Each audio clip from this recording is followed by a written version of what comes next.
Given the fact that the NHL revenues have taken a humongous hit due to COVID-19, the salary cap is likely to drop significantly, and considering the fact that the Canadiens are well under the cap, do you think they'll be able to pry away an impact player from another team? They'll be in a position. Sorry, go ahead, Rick. But no, I was just going to say, the salary cap will take major hit. They're talking about possibly $65 million, and then what you've got is a situation where maybe you have too much salary. You're not going to make that, make that cut of getting all the contracts within that salary structure. Then some guys are going to have to be moved, and it's going to be interesting to see how they're going to handle this.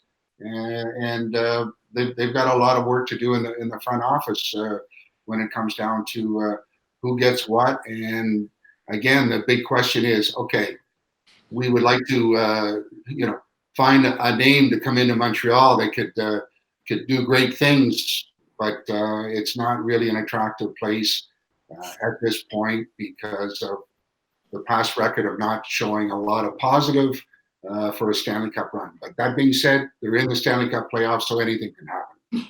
The fact they are under the salary cap by about $8 million or whatever it was will definitely help them moving forward if the salary cap or when the salary cap drops. It might give them, they've had so many problems trying to get any free agents to come to Montreal. The fact they might be able to offer a free agent more money now than maybe some other teams should play into their benefit. But as you mentioned, Rick, there's a lot of reasons for players not to want to come to Montreal now, and weather, language, all this stuff, and the fact the team hasn't been good. I mean, that's a key point. Guys who are free agents usually want to win.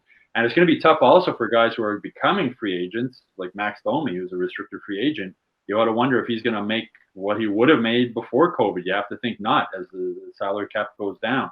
But yeah, I mean, teams are under the cap. It's definitely going to be an advantage moving forward. And teams that are right up against the cap, like the Leafs, it's going to be a disadvantage. Or the Leafs going to be able to keep all the star players they have. And that's when the opportunity might open for the Canadiens to pick up a player, and maybe an opportunity also for Marc Bergevin to make another offer sheet that will be even more difficult for another team to match, unlike what happened last summer with Carolina.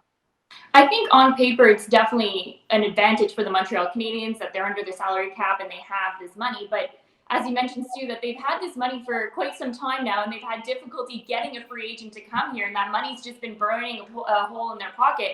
So I don't necessarily know if that's really going to change anything for the Montreal Canadiens. I think the thing that's going to change the most for them is if they're going to be able to have a competitive team on the ice and have players say, you know what, maybe that is a team I want to go play for, even though the winters are long, the taxes are high. But you know what, I'm playing for a competitive team in a hot hockey market, and I might have an upside there. But I think until that happens, the money factor won't necessarily help the Montreal Canadiens attract a player here.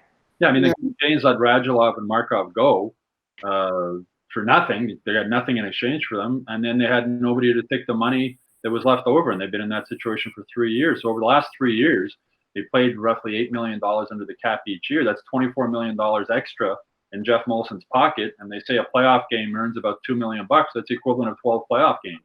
And hockey is a business, and Jeff Molson has said, that they're a cap team, they're going to spend up to the cap, but they haven't done it. I mean, and the results speak for themselves. Since Radulov and Markov left, look what's happened with the Canadiens. Yeah. And also, Carey Price is now going to be 33 this summer. So how many more years does he have left for players to say, you know what, I want to go play on a team with Carey Price, one of the best goaltenders in the league. So I don't necessarily know if Carey Price is going to be that player that's able to attract so many free agents. Stu, I'm enjoying my summer, and then you brought up Radulov and Markov, and now I'm upset again. Thanks for that. Carey mentioned it last season, too, how frustrated he was not winning here. Oh, yeah. Don't bring that up again. I can't take it. I forgot about that. I blocked that out of my memory. Sunny days, even though we're stuck inside for most of the time. And players want to win. I'm sorry. Players, you want to win. I mean, you get to the point where they have enough money. It's not like money is going to make a difference in their lifestyle later in life.